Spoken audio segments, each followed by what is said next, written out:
Hey everyone, welcome to another episode of the Wandering Road Podcast. I'm your host Chris, alongside my co-host Dean. For today's show, we're going to be talking about the Ammons family haunting and the infamous documentary titled Demon House that was released by Zak Bagans, I think back in 2018.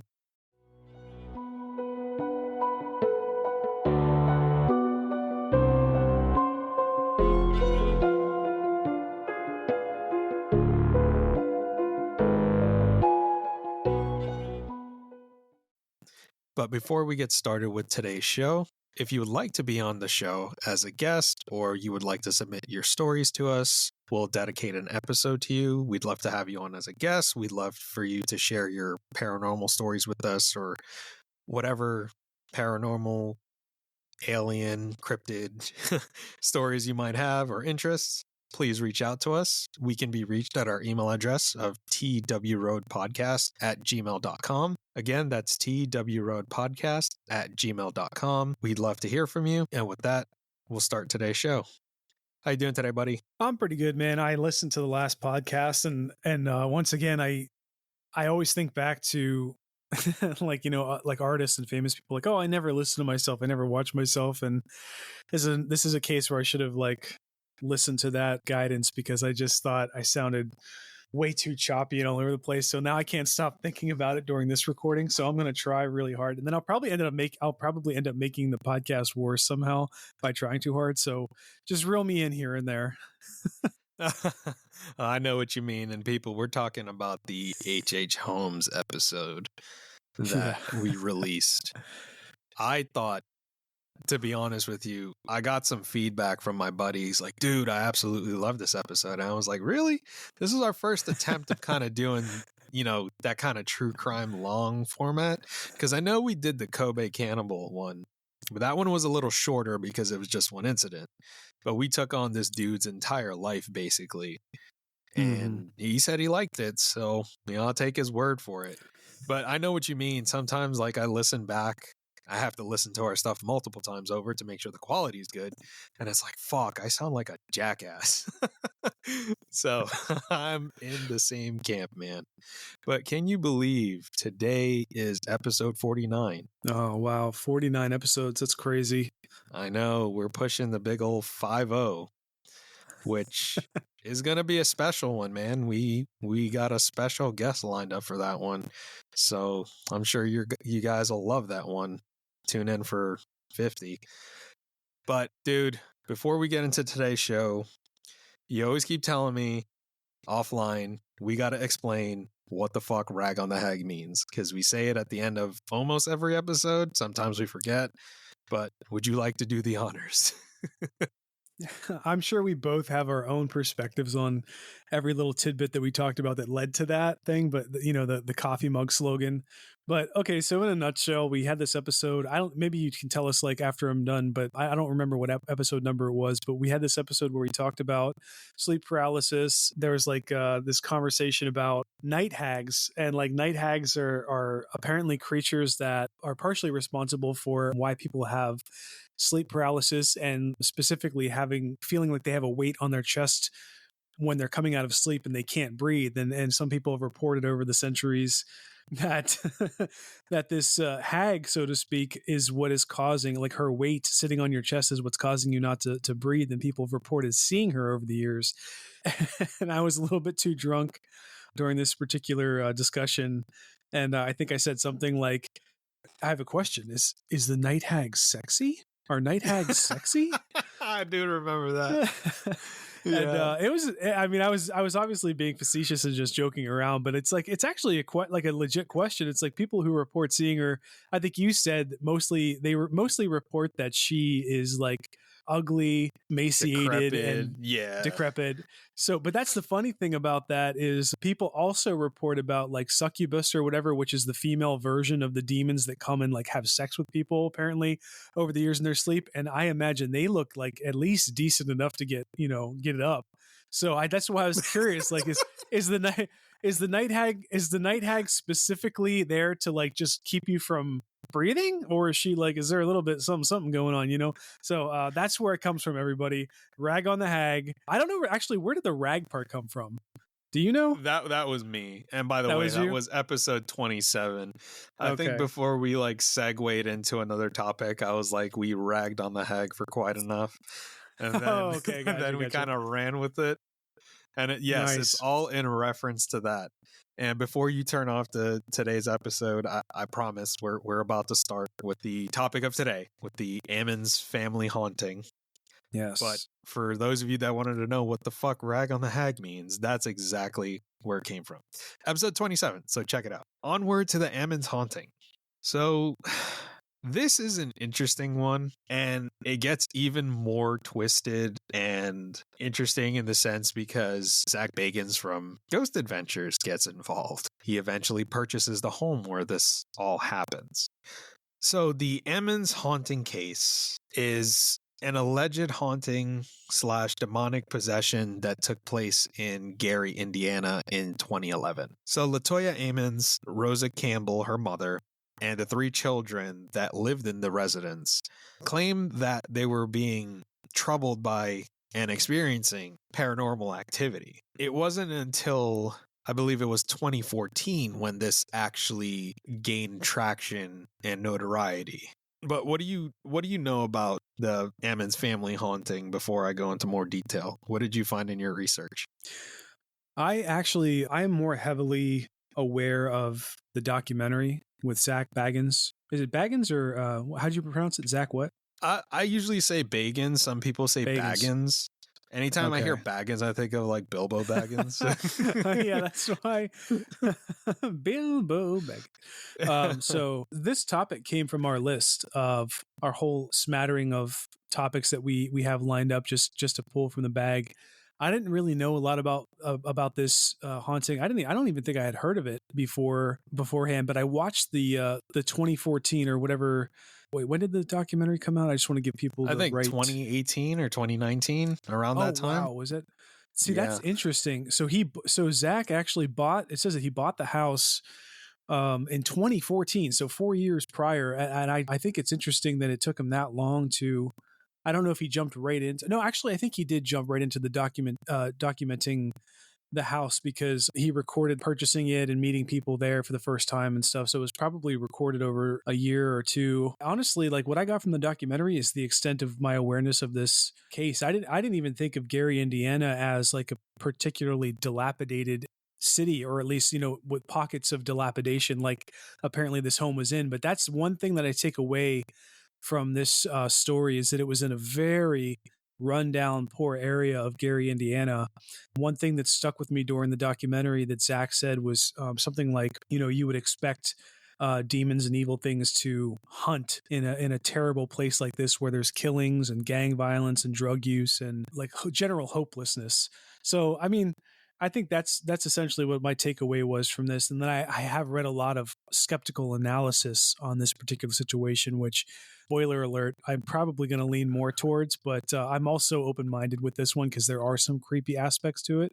So what do you want to explore first about this particular, do you want to try to go back further before Zak bought the house, or do you want to just try to pick up from the documentary? Yeah, I could go into before Zak Bagans got involved and bought the house.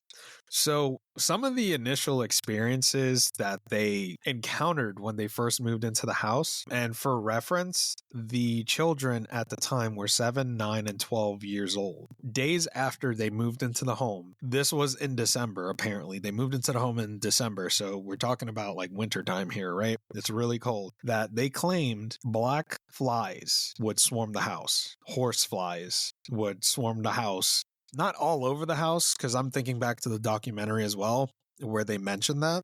Kind of like the front room area of the house in the fucking middle of winter. And if you think of Indiana, where it's located geographically, they get some pretty cold winters. Western PA gets some pretty cold winters. You don't see any bugs out at this time of year. So they said that repeatedly there would be swarms of flies in the winter. They would start hearing unexplainable footsteps. They would see mysterious shadows. Rosa Campbell, which is Latoya Ammons' mother and the grandmother to the children, said that one time she heard footsteps in the basement, doors creaking, and she alleged to have witnessed a shadowy figure of a man pacing in the living room back and forth. And she also found a boot print on the floor. That's creepy. So apparently there were experiences that the children had of levitation. They would be laying in their bed and they would just start floating above their beds.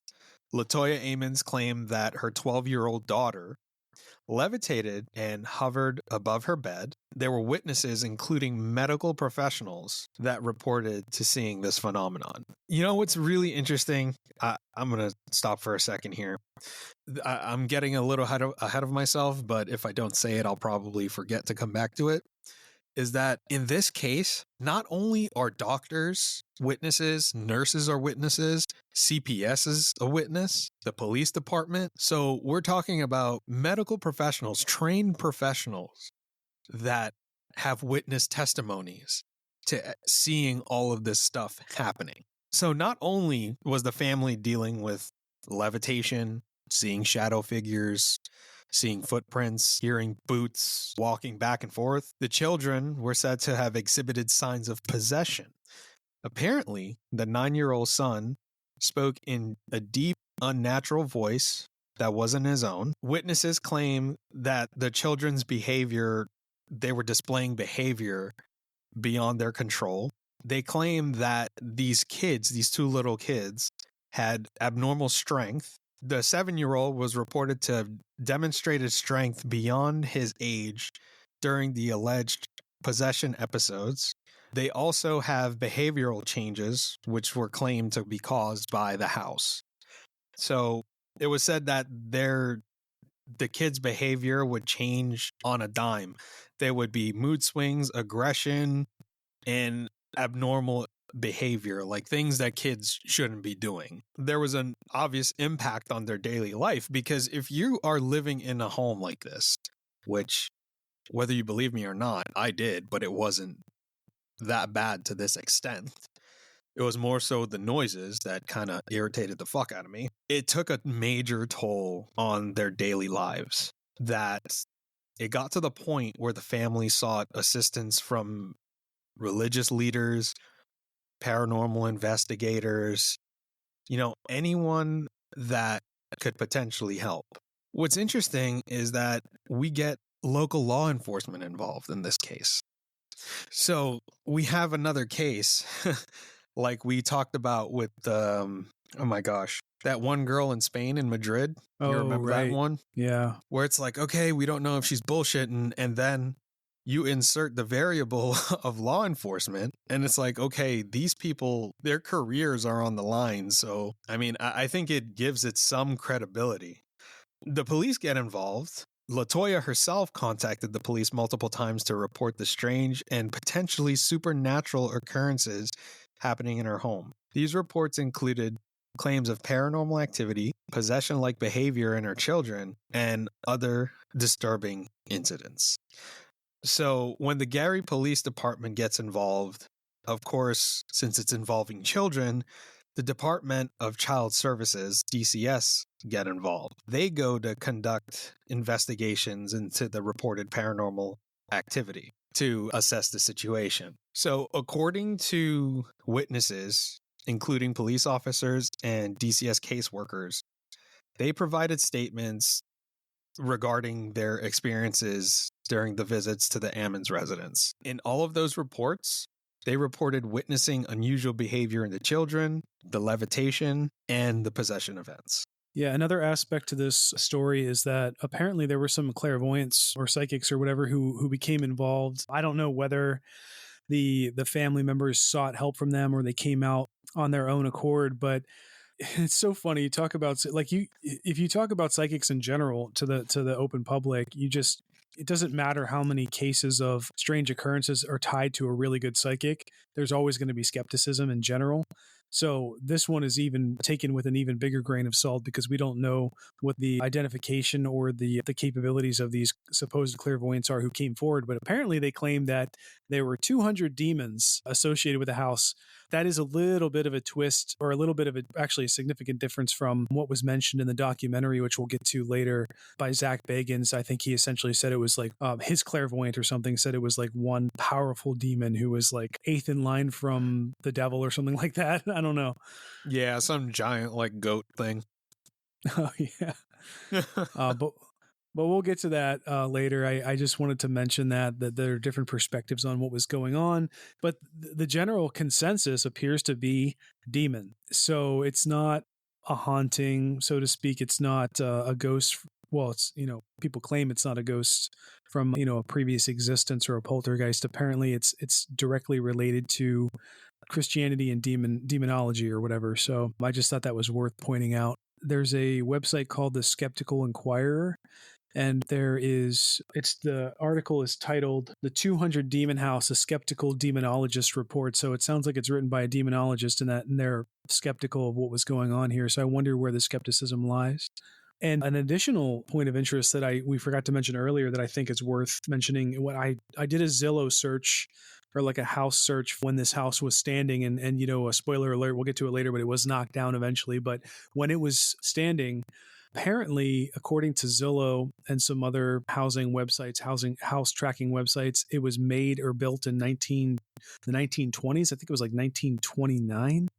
That is an insanely old house, even up to the point where they moved in 2011. It was already extremely old, almost 90 years old, essentially. So a lot of history, a lot of things going on in that particular house. And I looked around the neighborhood, and there are some similar models nearby. And that's another interesting thing I always like to point out is I wonder what the neighbors are thinking, like to the left and to the right. Like, all these people are doing documentaries on this house, and there's news stories coming out, and like, or did they believe it? I'm so surprised that the Zak guy from the documentary did not engage with anybody around the neighborhood to ask questions. It was only people who had experience in the house itself. I think there was one woman who grew up there that he interviewed, who brought back to the house when she was young. She was there. I think she's around our age, and she had grown up in that house until like the age of 11 or something. So he brought her back, and she had a weird experience there. But he never asked anybody around the neighborhood except, and I know I'm kind of getting into the documentary a little bit. I promise I'll pull back after this because we're going to talk a little bit more about the case itself first. But in the documentary, he also interviews supposed squatters who were in the house when he bought it. So apparently during the interview, when he asked them, hey, is anything, like before he got them out of the house, he's like, have you noticed anything weird? And they're like, absolutely not. Never noticed anything whatsoever. And I just thought that was funny. That's something to talk about later. Yeah, dude, I did not know this article existed from the Skeptical Inquirer. So I was skimming it here a little bit. And one part of the article that caught my attention is under the section called Mother Sets the Stage. And the first line says, Latoya Ammons is a religious believer who has a high superstition quotient. She believes in invisible entities and consults clairvoyance. And like you said, one that told her that the house was infested by demons, was filled with more than 200 demons. And if you watch the documentary, you'll see that they set up an altar in the basement. I don't know if you recall that. I do, and yeah. It consisted of a statue of the Holy Family, Mary, Joseph, and Jesus, and a white candle and an incense burner. The Gary police also observed multiple shrines and Bibles throughout the home. Apparently, and this is coming from the Skeptical Inquirer, that she told medical personnel that her home had various demons and evil spirits due to someone dying in the home, and that she had taken the children to various temples and churches to remove the demons. And I think this part here is interesting. Is it says that one psychologist said that Ammons did not appear to be experiencing symptoms of psychosis, but another wondered whether, and I quote, whether her religiosity may be masking underlying delusional ideations or perceptual disturbances. Also, and I'll chuck it back to you after this, continuing from the article, the Skeptical Inquirer, which I'm really glad you found this, dude. Several professionals concluded that the children were acting deceptively and in accordance with their mother's beliefs. For example, a psychologist who evaluated the youngest son reported that he tended to act possessed whenever he was challenged or redirected, or when he was asked questions that he did not wish to answer. I can see that happening. She went on to observe that the boy seemed both coherent and logical, except when he was talking about demons. Then his stories became bizarre, fragmented, and illogical, she said, adding that the stories changed every time he related them. So, what do you make of that? I know that threw a curveball. That threw a big curveball that we weren't expecting, right? Yeah, I'm also reading some tidbits about the priest who we saw in the documentary, who Father Maginot. Yeah, Father Maginot. So here's the thing, man. You were talking about all of the professionals, quote unquote professionals, who claim to have direct experience or indirect experience or seeing things that strange that are inexplainable or unexplainable. I mean, and I guess the priest is a big linchpin in this whole story because, you know, he essentially runs his own church. He seems like a reasonable person. And he also dictated and explained very clearly all the experiences he had, and they made sense and they were relevant. Like he got knocked off his bike apparently by some unknown force, and he witnessed some levitation in the house apparently when he went to assess the demonic possession there. But he essentially came away from the situation saying, yes, this place is possessed. Yes, I'm going to do exorcisms here. And he even did some rites or exorcisms, whatever you like, pre-exorcism on some children, or at least one child, one of the Ammons family children who was going through that situation. And then I think he also did something related to the daughter of the woman who had grown up in that house as well, if I'm not mistaken, but I could be confused on that. But so essentially the crux of the takeaway from this is that you have a priest, you have a social worker, you have some medical professionals and police officers, and they all experience or claim to experience strange things going on. However, I can't wait till we get to the documentary because there are a couple that I want to just throw into the, just completely chip away at, because I think if you were to ask me which side I fall on after all this information, especially with the skeptical information we just found, I still have to say I'm very much in the skeptical camp. And I think that it's irrelevant that the people are quote unquote professionals. It's irrelevant that there's a priest involved who's saying that there are strange things going on, because honestly, at the end of the day, just because you're a priest, just because you're a social worker or even a medical professional, I've met people in higher positions who are way less competent than people in those positions. And everybody has a motive, right? Even if your motive as a priest is to get more people to believe, you really don't know or understand what the justification is behind what someone is saying. It could very well be, and I'm not trying to put words in this priest's mouth because I don't know this person, but I'm just saying hypothetically as an example, you and I both know there are people out there who are firm believers who may or may not nudge the ball in the direction of their religion, kind of doing like a white lie thing for the greater good, so to speak. Maybe if I do get people in a huff about, concern for their eternal soul, it's like, so, I know that people's eternal soul is real, and I know that they are really in danger of going to hell.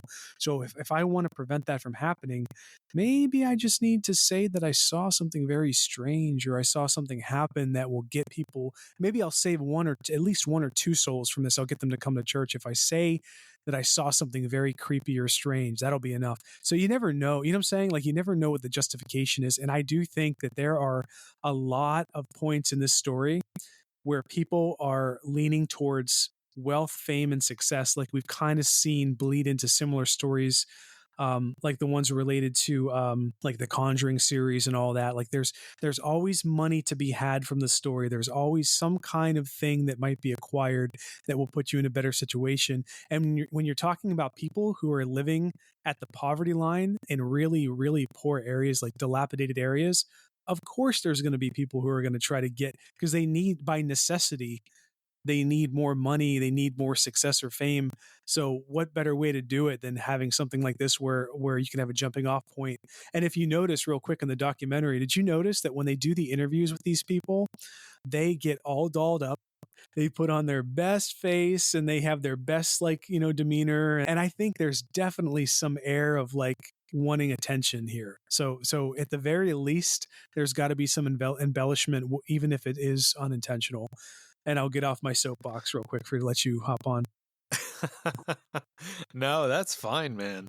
See, this is partially why I like doing this show, because when I proposed this topic to you, I was like, dude, check out this article, check out this documentary. Here's a couple of YouTube videos where they talk about the case and the hauntings. And essentially they covered everything I mentioned earlier with the experiences. Then we actually go in and start talking about it and, dissecting it. And it's like, hold up. What the fuck is going on here? Because, and we'll talk about it like when we get to the documentary here shortly, but there were a few things that we'll mention that happened to people. It's kind of like a little eerie. That's what I'll say. But one thing that I wanted to mention, which I forgot to mention earlier, that happened to one of the kids. Apparently one of the kids was taken to the hospital or something of that sort because of this.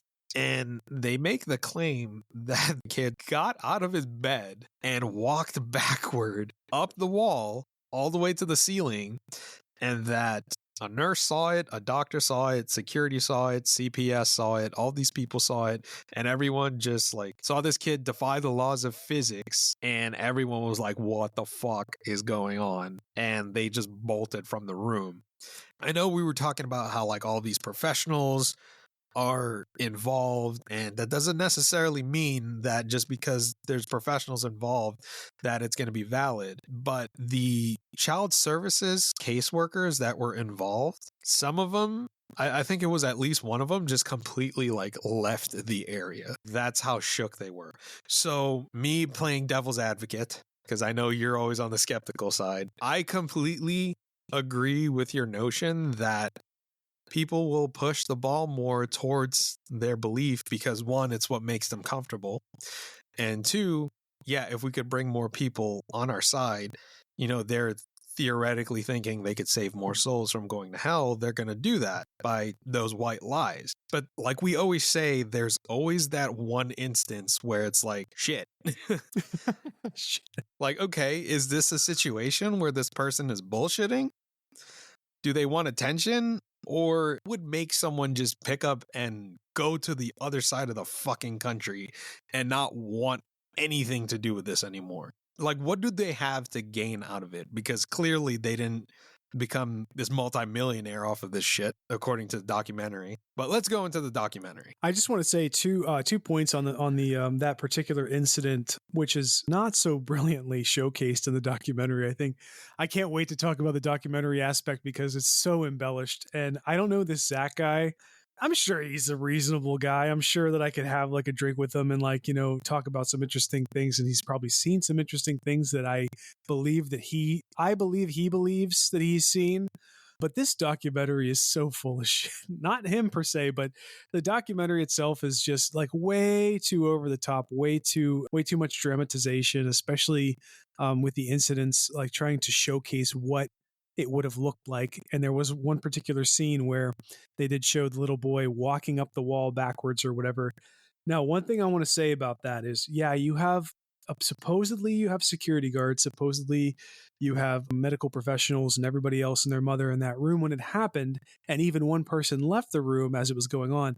Now, let me just interject really quick and say, I don't know if people who are listening recall, but I did mention a few podcast episodes ago, I think, that one of my first jobs out of high school, when I was waiting between the time of, graduating high school and going to college, I think like one summer or something, I took on my first job was a security officer at a regional hospital. Regional hospitals, if you don't know, like if you live in a big city or you live outside the States, or maybe you live in a really, really small town, regional hospitals are interesting because you get that leap.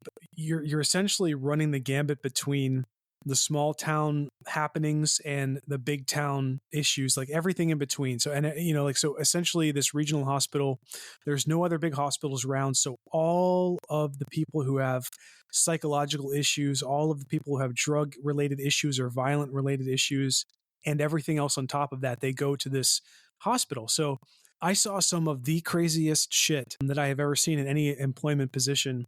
I have dealt with psych patients, and we would say, like, I don't think we used a different term. It was like emotionally disturbed patients or something like that. But we had this room that was essentially a padded room in the emergency room. So we would get people. You would be shocked if you don't know anybody in the medical field or anybody who works in emergency rooms. You should know that people come in all the time with psychological episodes, like psychological issues. Sometimes they're drug related. Sometimes they are just, the person's off their medication or they're having an emotional disturbance or breakdown or something, but they happen all the time.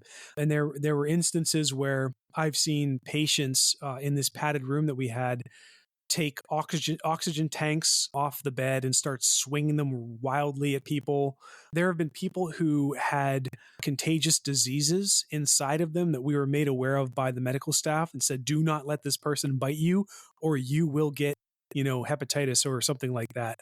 Or this person has HIV, they're HIV positive, don't get any blood on them if they bleed or anything. The reason I'm telling this story is because when you're in that situation, your adrenaline runs wild.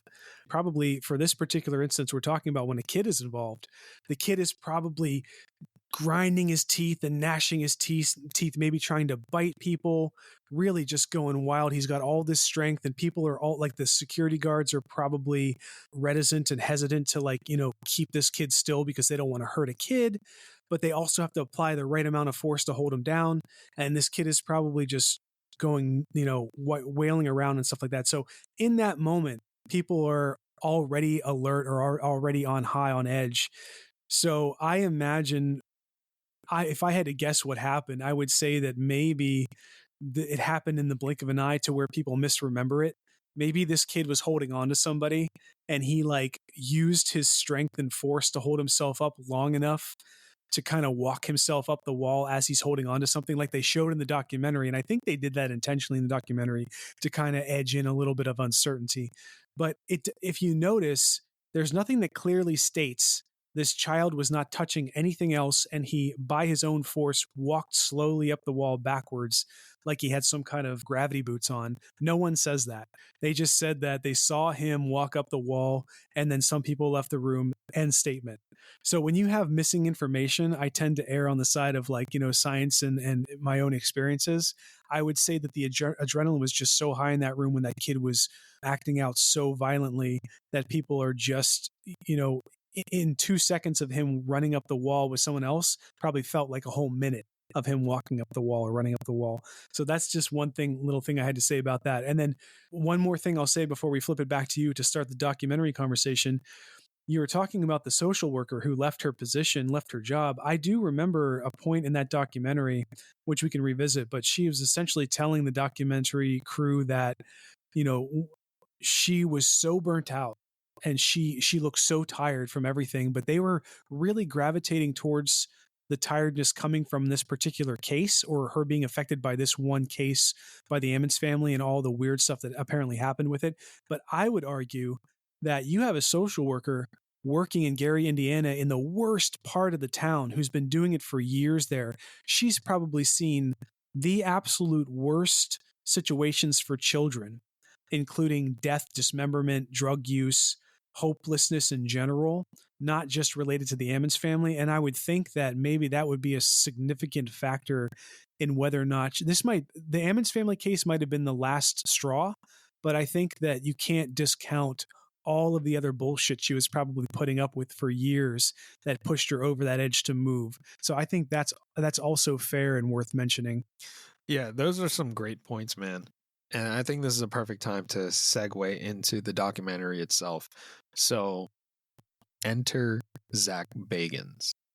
And for those of you who are not familiar with who that is, he is one of the main, I want to say the main focal point person of Ghost Adventures. It used to be a really good show. It would just back in the Travel Channel in like 2009 to like 2013 was when they had their heyday. Him and his two friends, they would go to these locations with just cameras, and it would just be them, like these so-called haunted locations, and they would like go look for evidence and stuff like that. So Zak Bagans hears about this case, and he purchases the home outright from the landlord. I don't know, dude. This documentary, like I told you, I watched it 3 times.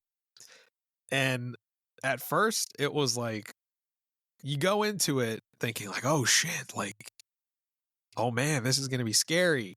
And then you see the giant goat costume thing and it's like, oh fuck.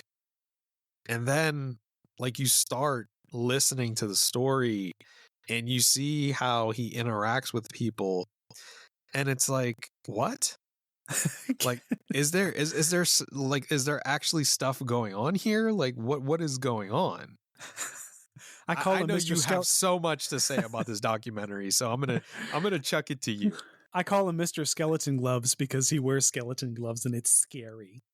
No, it's so silly. It's so stupid. Like okay, I won't say stupid. Let me pull it back. I don't want to be mean. It's kind of silly in the sense that, like you were saying, he starts first, if you haven't seen the documentary, I guess I will cautiously say that it may be worth watching only because it gives you more information on the Ammons house story than we provide in detail, and also more than you could probably find on Wikipedia. So if you're interested in the case, I guess give it a watch. Just know ahead of time that there is this level of dramatization associated with this documentary, or within this documentary, that some of you will probably just think is so ridiculous, because they start out with this disclaimer. I don't remember how it goes. Maybe you can enlighten me, but there's this one point in the disclaimer where it's like, viewer discretion is advised. However, you should know that attachments and possessions can travel over the airways, or something stupid like that. And then it said that, and then it's like, viewer discretion is advised, implying that, hey, if you watch this, that demon that's associated with this house might come into your house. And that just adds an extra level of creepiness to the whole story. I don't know. What did you think about that? I have it pulled up. What does it say? It says, the following documentary may not be suitable for all audiences. This film shows real people, places, and events involving alleged demonic possession. Demonologists believe that demons can attach themselves to you through other people, objects, and electronic devices. View at your own risk. So as soon as you turn the fucking thing on, they tell you that, and it's like, oh shit, this is going to be fucking wild. And then the documentary starts. They go into the background of the case. Like you said, they go into more detail of the case. Zak actually talks to some of the family members. I think it was kind of weird that he had to go track them down. Like, nobody wanted to talk to him at first. And I think it was LaToya Ammons' brother that decided he was going to talk to them. And then he tells a story of how the kids come to his house and he sees them acting all weird and talking in these deep voices.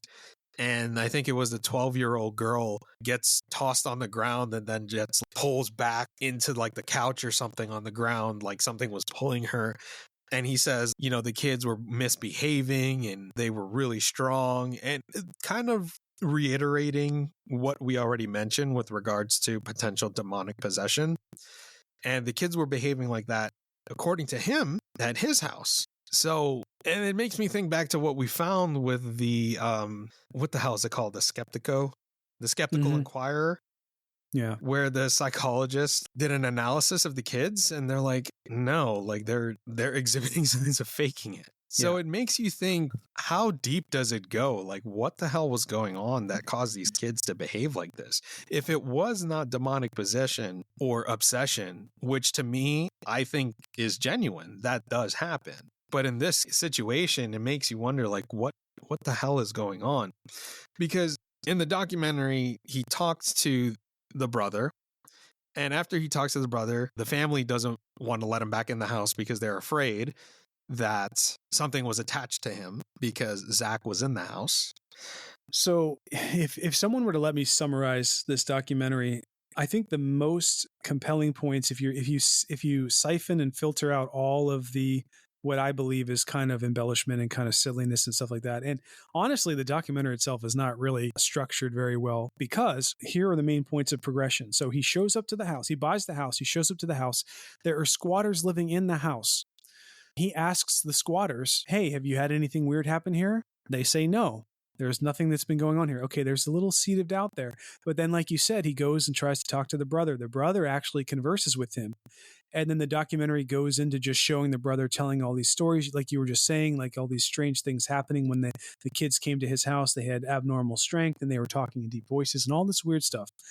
But here's the thing that gets me about this documentary. I think it was like a third of the way through, after all, like setting up all of the creepiness, all of the evidence in favor of demonic possession, Zak and his crew suddenly flip it back over into skepticism.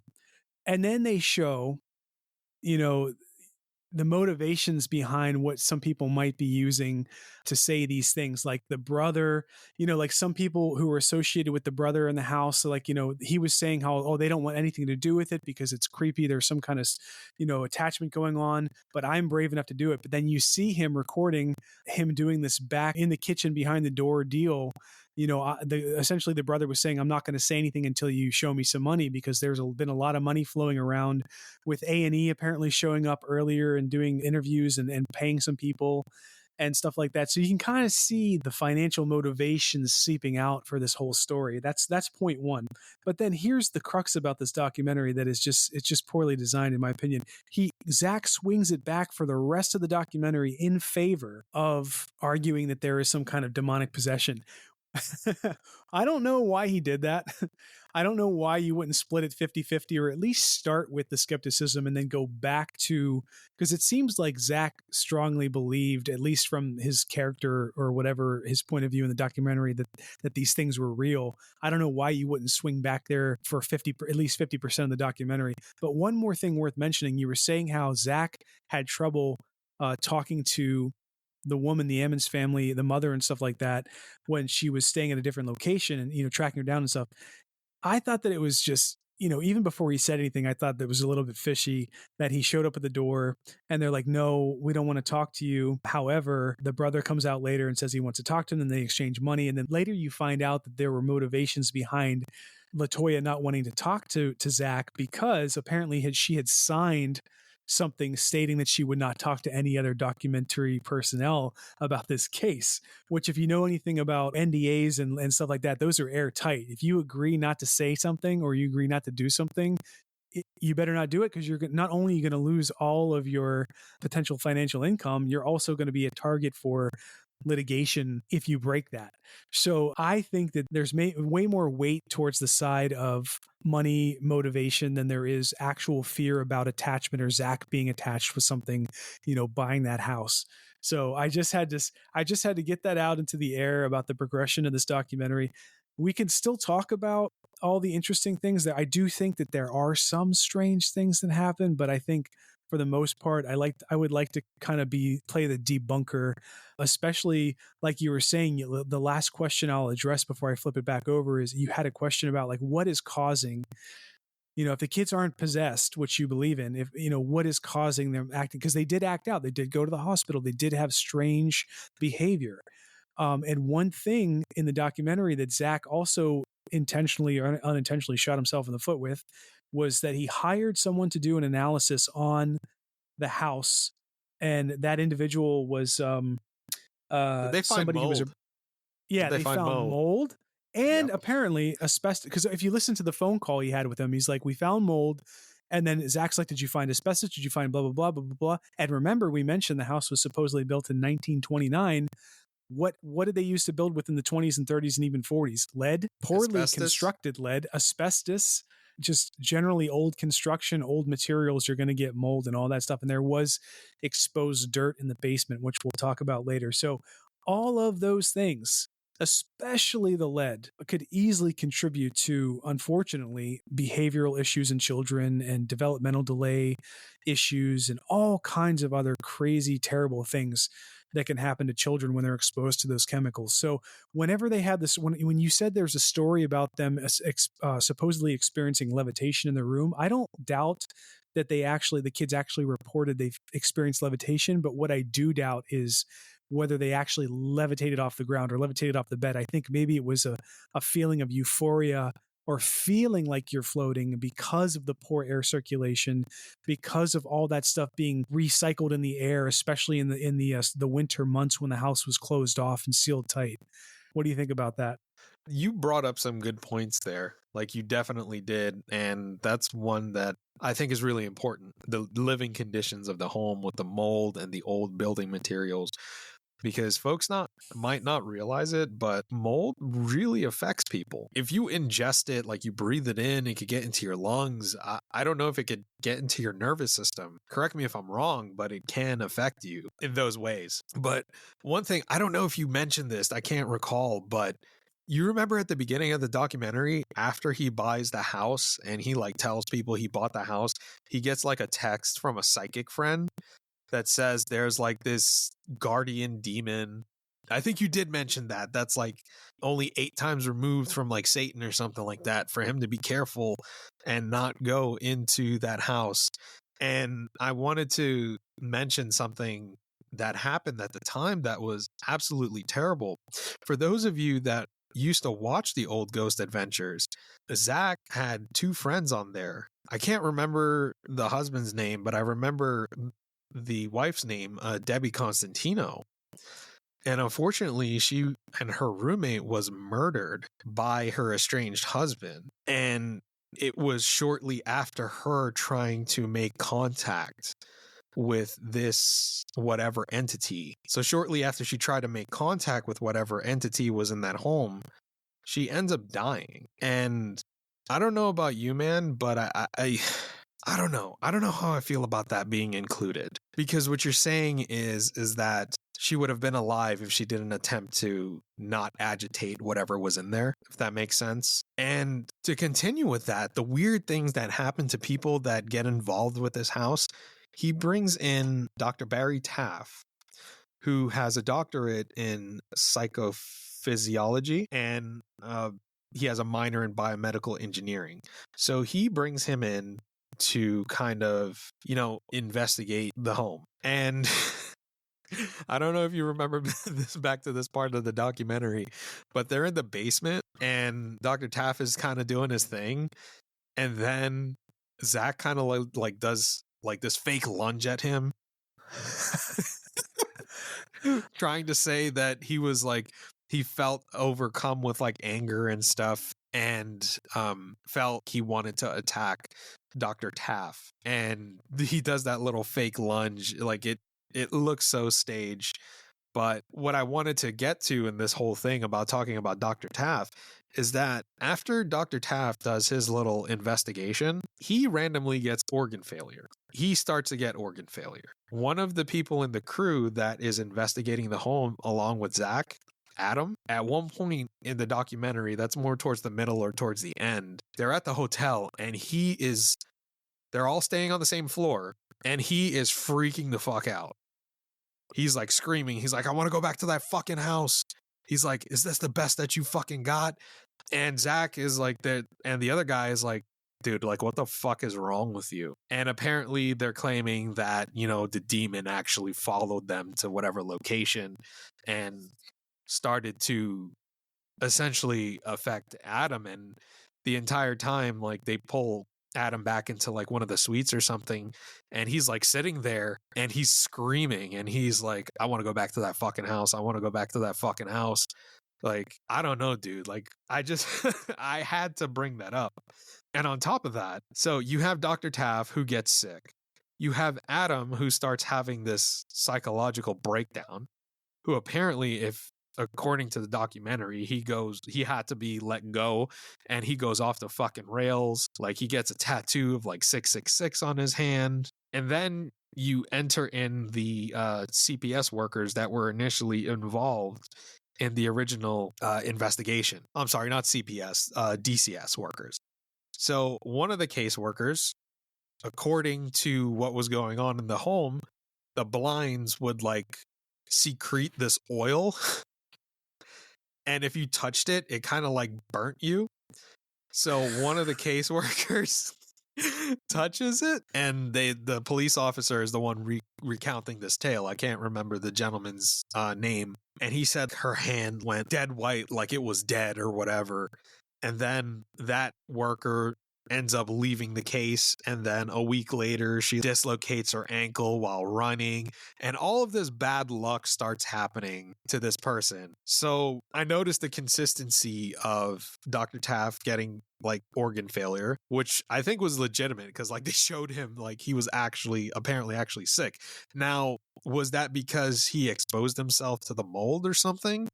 Yes. That exacerbated some sort of medical thing that he had? Did the mold affect Adam? So here's the thing, man. So yeah, I'm not saying I believe them. I'm not saying I know. I'm just being an asshole, not to you, but like at the documentary, because so the first thing I want to unpack, I apologize. I'm really going to try hard not to go off on a tangent here. The first thing I want to unpack. Tell us how you really feel. The murder-suicide of the clairvoyant, which, okay, really sad, really unfortunate.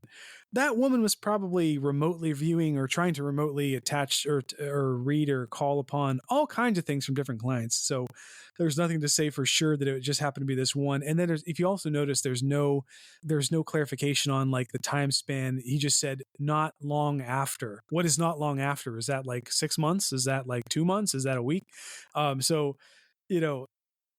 If it was like the night after she tried to contact it, okay, that's a little bit of some creepy timing. But if she tried to like contact it in addition to trying to do all of her other stuff, while presumably having, all kinds of other issues with her estranged husband before that, leading up to that moment, I would say that that's not, while it is a really terrible and unfortunate situation, I wouldn't give a lot of validity to that story or a lot of credence to that particular thing. However, I guess I would give a little bit more to the psychophysiologist guy. He did show up to the house and he did seem pretty genuine and didn't seem like he was embellishing too much. And he did apparently get sick here and there on camera. I don't know. It seems unlikely that if you're in a house for only a couple days max, which it seems like that guy was, it seems very unlikely that even the worst situations of mold and asbestos and lead in the air or whatever would push him or whatever medical issues he have over the edge. I guess I give a little bit more credibility to that. They did show him in the hospital. However, I will caution that you don't really see any doctors talking about the mysterious organ failure. You just hear Zak explaining that he has mysterious organ failure, and there's no talk about any pre-existing conditions. So I also kind of tuck that away in the unlikely but maybe pile. And then on to one thing you didn't mention was the contractor we were talking about earlier, who came in to actually find the asbestos, to find the lead and all the strange things or the bad things that were found in the house. He apparently got cancer not long after. He was diagnosed with cancer not long after that recording.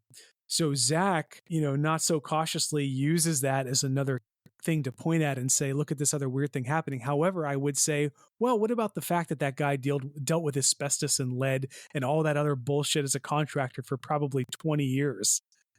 He got cancer, unfortunately. Hopefully it wasn't serious cancer, which they don't mention what kind of cancer. He presumably could have been affected by the years of exposure from dealing with all of that stuff, especially in an old area like Gary, Indiana, where probably 70 to 80% of the homes had asbestos in them. So that's not anything strange that jumps out at me. And then the woman breaking her ankle, and then also the other silly thing where the woman touched the oil coming from the cabinets and her hand, according to the police officer, turned completely white. But I don't know if you noticed, there was a picture of her hand turning white and it was just the fucking pinky. It was like, go back and look at the picture. It was literally the rest of her hand looked normal and it was just the pinky that was white. And I would say that I've had stuff like that happen before, like your circulation, just maybe you were sleeping on it wrong or something, like maybe she just suddenly noticed and it was like that earlier, because you don't really notice something like that until you have an external thing coming into your mind about it. I'm not debunking all of this. I'm just gently saying, what about these considerations as we're talking through this? And then the last thing that I wanted to address about all these weird occurrences happening, the oil, the oil on the blinds. Do you remember? This is kind of funny. Do you remember the Chappelle show? They went back in time and they saw the slaves or whatever, and they had that crew of people. There was that one character who always like put the spray, the glow spray in his hair every 2 seconds to do his hair. Yes, I do. Yes, I do. I just imagine him like in the house, like creeping, like tiptoeing in and just spraying the just spraying the blinds. I was thinking about that. Like, so they claimed that this oil that was seeping from the blinds was coming from a strange place in the center of the entire blind sectional of the window. It wasn't coming from the top. It wasn't coming from the bottom. It was very perfectly in the center. So I decided to Google that. And if you Google that, strange oil coming from my blinds or whatever, there are tons of cases of that happening to people, because apparently there are chemicals in the blinds that leak when they come in contact with certain degrees of temperatures and other chemicals. You have a chemical that's already filled in that house, all kinds of chemicals in that house, probably hairspray as well. And you might have even a vent blowing air onto that spot to make it bleed oil. So I think that one is also debunkable as well. So I just had to unload all of that on everybody, and probably, everybody probably tuned out on that. So I'm sorry. I just had to say all that because it is so worth mentioning. We're providing commentary on this case and this documentary. Mm-hmm. And I think if we were in a situation where the evidence was undeniable and there weren't so many holes and obvious pitfalls, we'd be saying the complete opposite, like we have with other episodes as well. Yeah. So I think you and I both are fairly justified to question the validity of everything that occurred. What I'll say is it a possibility that the family was affected by something? Yes, there is a possibility that that was the case.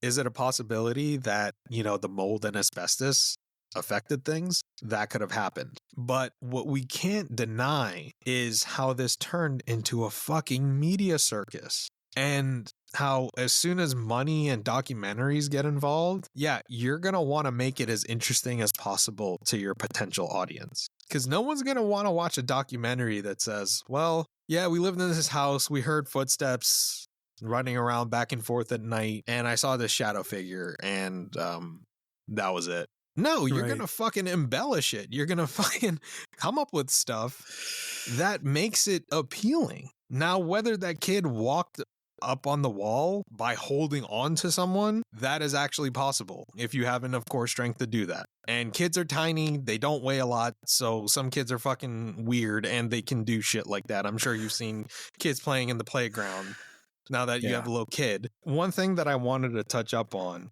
and I don't know if you have more you want to cover with this, but I wanted to cover when Zak actually stays in the home. I don't know why he had all this furniture moved in. You notice that? I know why. As soon as I saw that, I'm like, oh, what a perfect setup for things to suddenly slide and move across the floor and hide things. And then anyway, that's just, I don't know if that's true, but that was just my thought. It could very well be that he believed things were going on there and he was just giving whatever entity was there opportunities to use certain things, like the doll. I thought the doll was a little bit too much. There was like a baby doll on one of the dressers, and I'm like, oh, come on. Really? I see what you're doing there. You're trying to add an air of creepiness, but also maybe open the aperture for possession of a doll or something like that. I don't know.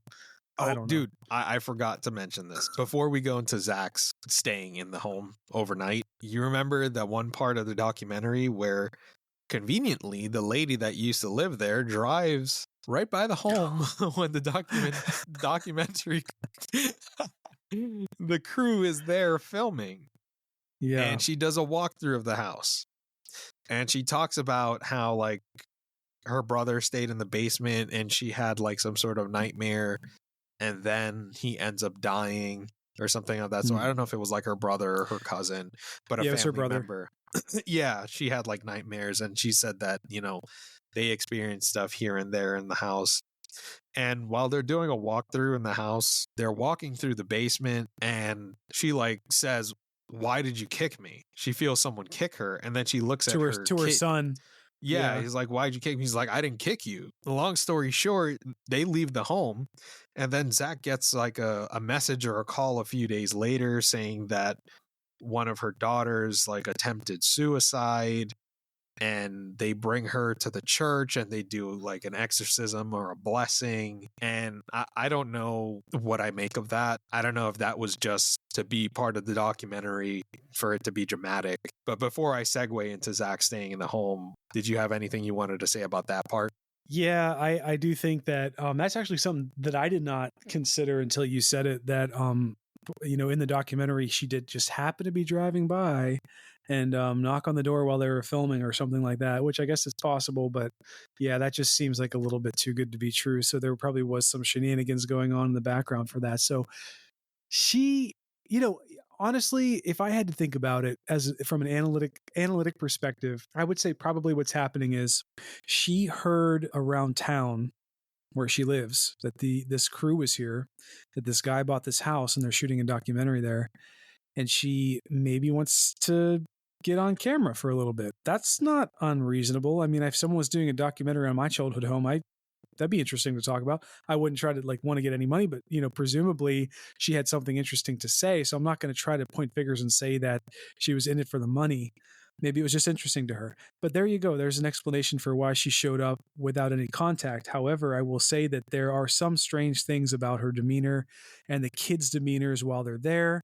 And I think if I had to guess, I don't know anything about child psychology really, but just the sense I get from the way the kids are acting and the questions they ask and the way they interact with their mom, and especially the way the girl acts when she's going through the quote unquote exorcism in the church later after her supposed attempted suicide. I think that there's some coaching going on. I think that I just get that feeling. I don't know why. I think there's some fabrication.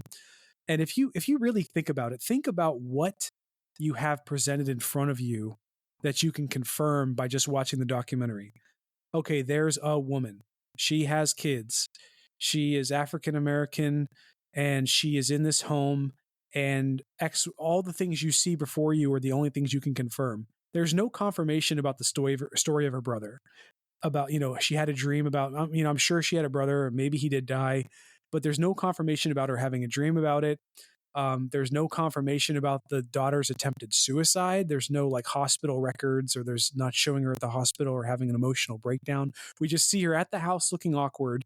And then the next scene, we see her with her hair all done up in the church and then pretending, or seeming like she is nodding off while the priest is saying, exorcism rites or whatever it's called.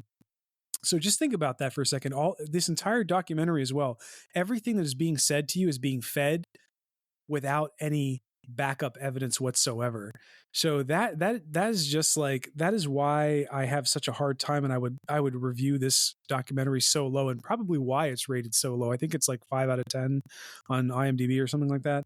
But I just wanted to say that little last bit about it. And then the final thing I'll say before we flip it back over to the last part of the documentary is Zach's behavior is just so over the top, including that one camera guy who apparently got booted off because of his strange behavior in the hotel room. But if you watch all those, think about he is essentially saying that there is something making me lunge at people and trying to hurt them. And there's that one scene in the beginning where he attacks, quote unquote, attacks his cameraman. And he's you see him trying to shake him and grab him by the neck and throw him up against the wall.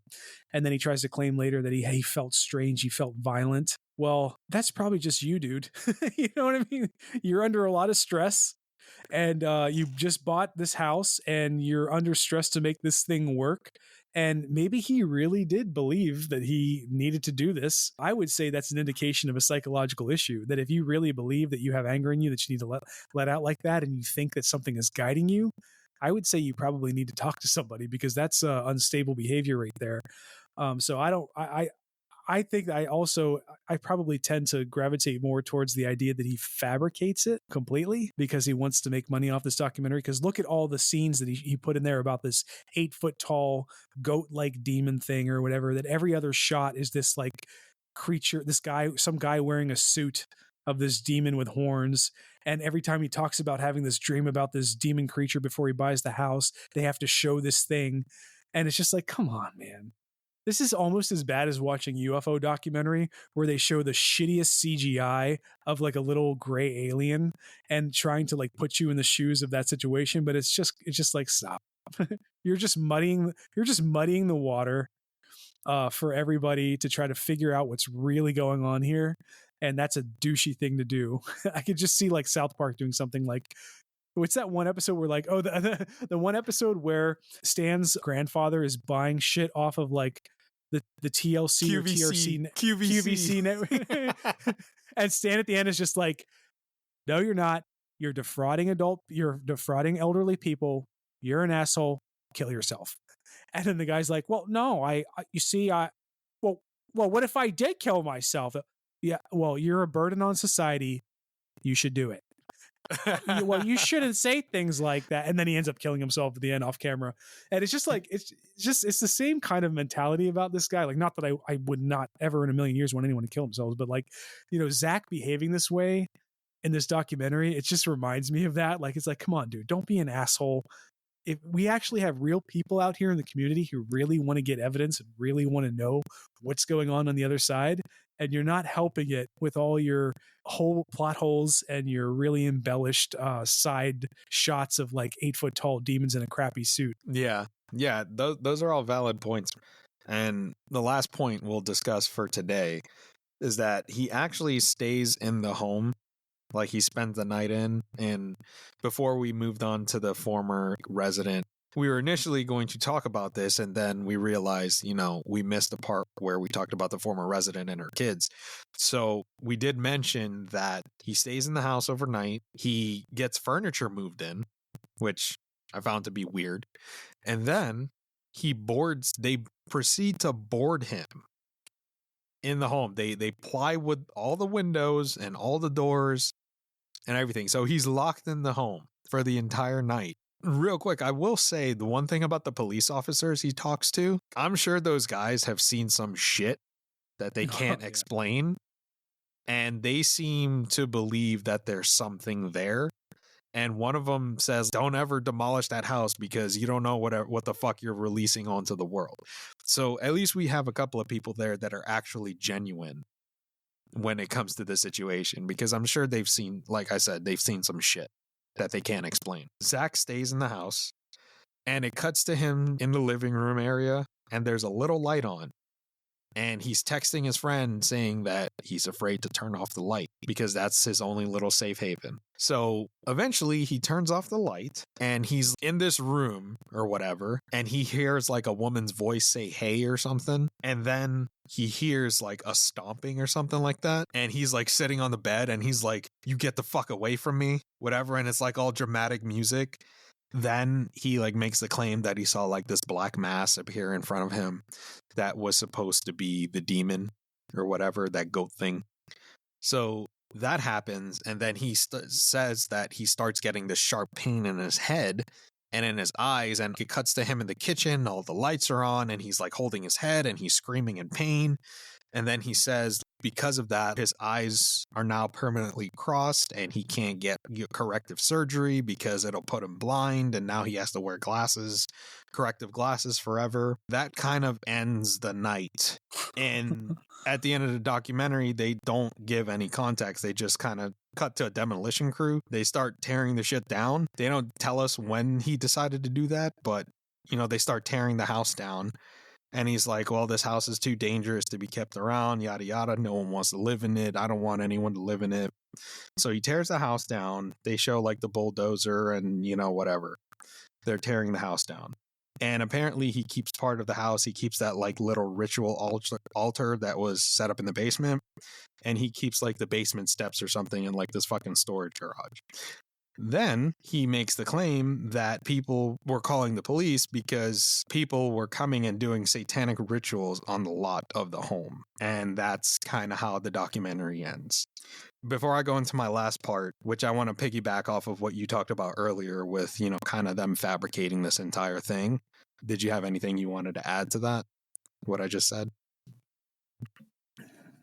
So if this guy really did experience some cross-eyed issues that were only solvable from surgery that could make him go blind, if that was true, then sorry, man, that sucks. No one wants to go through medical malady. But I was also thinking just now, like, what if you had a documentary where like you had a medical issue coming about and you knew about it and like, I wonder if I could fit this into the documentary as like a psychological possession or like a a demonic cause, and then write it off on my taxes or like do something, like or like what's it called, workplace what's that workers what's comp that or something, workers comp. Yeah, like I got cross-eyed by a demon. I need the production company to pay for my medical expenses and reimburse me or something like that. But yeah, I think it's really suspect. Aside from that, if it really did happen with his eyes, I think it's really suspect that there was so little footage from that night, and there were so many gaps in the night itself.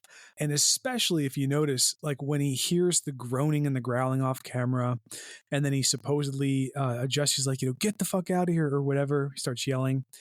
And then he claims something goes in front of the camera. If you notice, when he knocks the camera on his bed, it goes blurry. So we don't even have the clarity anymore. Just it's just the right place at the right time kind of thing. We don't catch what's going on. But if you also notice the other thing too, there are tons of cameras out in the hallway, and it's not a big house. I think the Zillow information about the house when it was still standing, it was only like, it's something crazy, like 800 square feet or something like that.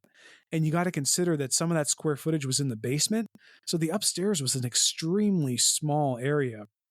And they had cameras pointing towards the hallway and the bathroom where his bedroom was around the corner. So if you notice the layout of the home, where we supposedly heard the growling and groaning come from outside of his bedroom, was the direction of the bathroom and the living room. And they did have a camera out there that particular night, and they don't even try to show, like, it would be one thing if they tried to show that angle and it was blurred out and they claim like, oh, we didn't, something messed with the camera, but they didn't even try to show anything from that angle, which I think is just balls to the wall silly. And then the last thing I'll say, I don't want to go back too far, but there is one thing we didn't talk about, which was, remember the scene where the camera crew was shooting around the home, and then like the psychophysiologist like touches the doorway or something like that, and they capture this weird blob of black traveling across the screen. Yeah. And then they have the NASA videographer or something, or someone who was trained by NASA, a videographer, assess that. And the funniest thing about that is, like, the guy does say, like, yeah, it's strange. It's not characteristic of like a hand or a shadow. It wouldn't be the cameraman, like, just based off the frame. But the funny thing is, he doesn't posit anything that it could be. It's only what it probably isn't. I suspect that there's some additional cutting out there about what it could have been as opposed to what it wasn't. So there was some wiggle room to argue that, it was some kind of demonic or some kind of spiritual thing going on. Yeah, some sort of entity. Yeah, I guess we'll close this one out, man. Like, I just think, I don't remember which one we did. Like, one of the first podcasts we did, I just put a big old stamp of bullshit on it. I'm gonna put a stamp on this, like 88%, 90% bullshit stamped. Dean's bullshit stamp of approval. Nice. Before we end, I did want to point out that in 2014, when he purchased the home, he paid for $35,000 for it. And it was demolished in January of 2016 after they completed the documentary. So he had $35,000 at stake to make a profit, which I'm sure he already did with the streaming and all that bullshit. But if there was ever a case for, I have a vested financial interest in this, I want to put out this theory before we end. This will be the final thought that everyone can ponder if they got this far. And if you did get this far, you're awesome. And if you didn't, you suck. Thanks, one listener. Thanks, buddy. You know who I'm talking to. Thanks, Mom. Yeah. Both our moms. What if the reason this documentary is so meh is because he heard the story and he is genuine, like, in trying to, like, contact, like, the spirits and ghosts. Like, he is genuine in that. and like collecting haunted items. So that's one thing I won't knock him for. He is consistent in that he heard this story. Wow, this is a great opportunity, to investigate. And he does his investigation, and then he finds out that, fuck, we just got swindled and I'm out $35,000. I mean, what else would you do in that situation? Fuck it.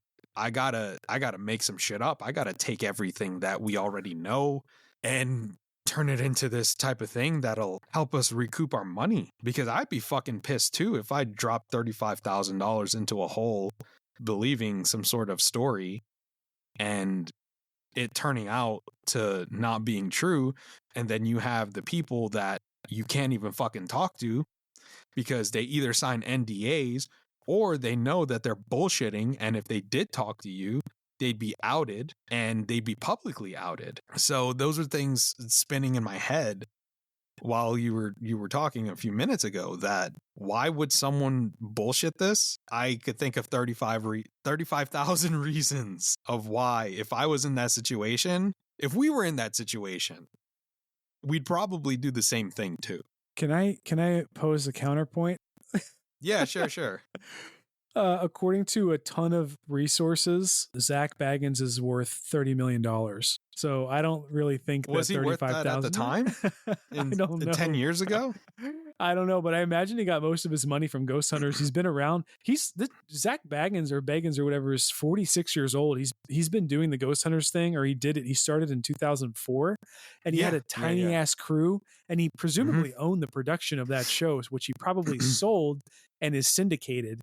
So I'm sure that he is worth at least $5 million, if not actually worth $30 million. And he certainly was worth at least $5 million back in whatever 2012 or 2015 or whatever, or 2018. And even if it's not a money issue, it's a save face issue. It's like, that's fuck. true. That's like true. I just lost. Like either or. Like I just lost $35,000 fucking dollars. That's true. On that's bullshit. True. And I think that it just I'm gets with you me on that. Yeah, they nobody wants to talk to him, and like he got threatened to be sued in the documentary. Like he plays that short recording from like being threatened by a producer or something like that. So it's just so much shit like swirling around in this entire thing.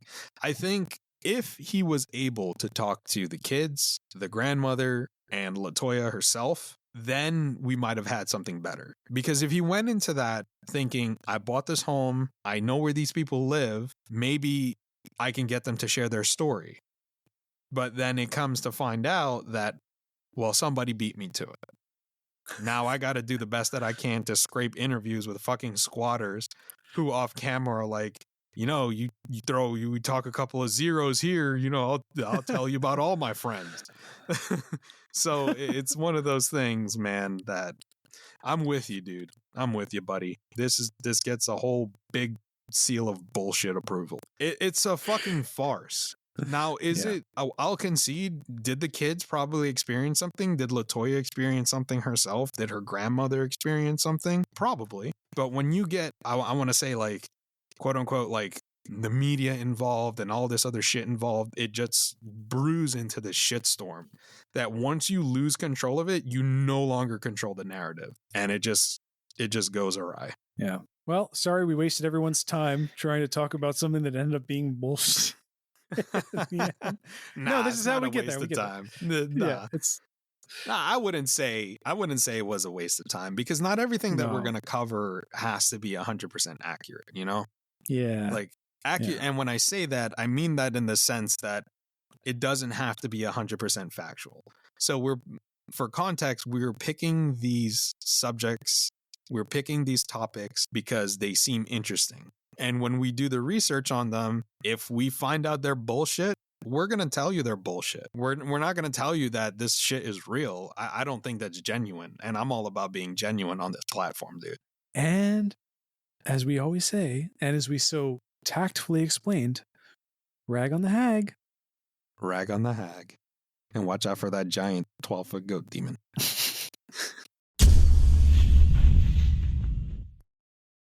Thank you for tuning into today's episode of The Wandering Road. If you enjoyed today's episode, please give us a rating on Apple, Google, Spotify, or wherever you listen to your podcasts. And please share the show with your friends, as that would help us grow immensely. Also be sure to follow us on social media. You can find us on TikTok at twrpodcast, our Instagram at twroadpodcast, and our Facebook by searching for The Wandering Road Podcast. If you'd like to get a hold of us, you can reach us at our email address, twroadpodcast@gmail.com. We would love to hear from you. We would love to have you on the show as a guest so you can share your stories, or you could submit email submissions of your stories that we could dedicate an episode to. Thanks, and we'll catch you on the next one.